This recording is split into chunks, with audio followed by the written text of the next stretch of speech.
हमारे यहाँ शहादत हो गई, कैसे चला जाऊं? गुस्से में बोल रहा था मैं। मुझे अलग से ले गए, क्योंकि उस टाइम हमारे पत्रकार साथियों में जो भाव था हमारे प्रति, वो मैं आभारी हूं उनका भी। उन्होंने मुझे अलग लिया है, कहा कि आपको पुलिस एनकाउंटर कर सकती है या फिर आपके खिलाफ एनएसए लगा सकती है, इसलिए आप चले जाइए, मैं आपसे हाथ जोड़ रहा हूँ।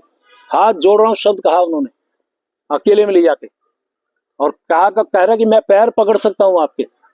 ये स्थिति है अब आपकी, आपके और राजेंद्र शाह के खिलाफ। राजेंद्र शाह के बाद जो हमारे विधायक थे, फिर उनके खिलाफ, आज वो भी नहीं है, उनको भी श्रद्धांजलि दे रहा हूं, उनको उनके खिलाफ फिर एनएसए लगी थी।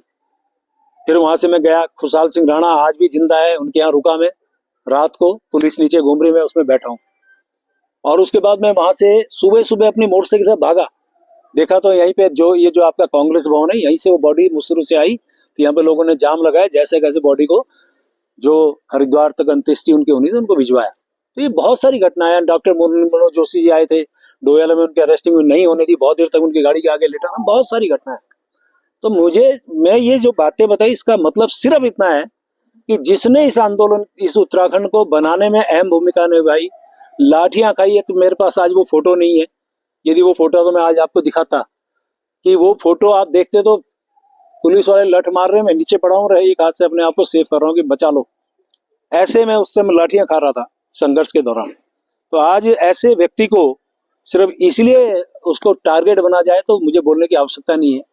और मेरे जैसे एक आंदोलनकारी की बात को जिस प्रकार से तोड़ मरोड़ के पेश किया गया, चलिए, मुझे बड़ा दुख है, मैं बहुत आहत हूं आज कि ऐसी स्थिति में मुझे लगता है कि जिस प्रकार से माननीय धामी साहब, मेरे माननीय मुख्यमंत्री हैं, उनके कुशल नेतृत्व में मेरी सरकार बहुत अच्छा काम कर रही है, प्रदेश के सर्वांगीण विकास का काम कर रही है।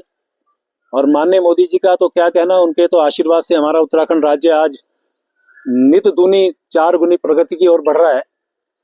किसी भी स्थिति में मैं बात करूं तो माननीय मोदी जी का जो लगाव झुकाव हमारे उत्तराखंड वासियों से है, और मैं हमेशा एक बात कहा करता हूं, उनके दिल में हम बसते हैं और हमारे दिल में वो बसते हैं। तो वो तो हमेशा हमारे इस प्रकार के नेता हैं जिनको 21 देशों से जिनको सर्वोच्च सम्मान मिला हो, उनका प्यार आशीर्वाद हमारे उत्तराखंड को मिल रहा है, उनका भी बहुत धन्यवाद कर रहा हूं। और इन सब बातों के बाद जो वातावरण मेरे प्रदेश का बनाया गया, मेरी इच्छा है मेरा प्रदेश आगे बढ़े। मैं इस प्रदेश को आगे बढ़ाने में से जो योगदान, जो मेरा हो सकता है, मैं देने को तैयार हूं। और इसलिए आज मैंने निर्णय लिया है, मैं अपने पद से त्याग पत्र देने माननीय मुख्यमंत्री जी के पास जा रहा हूं। बहुत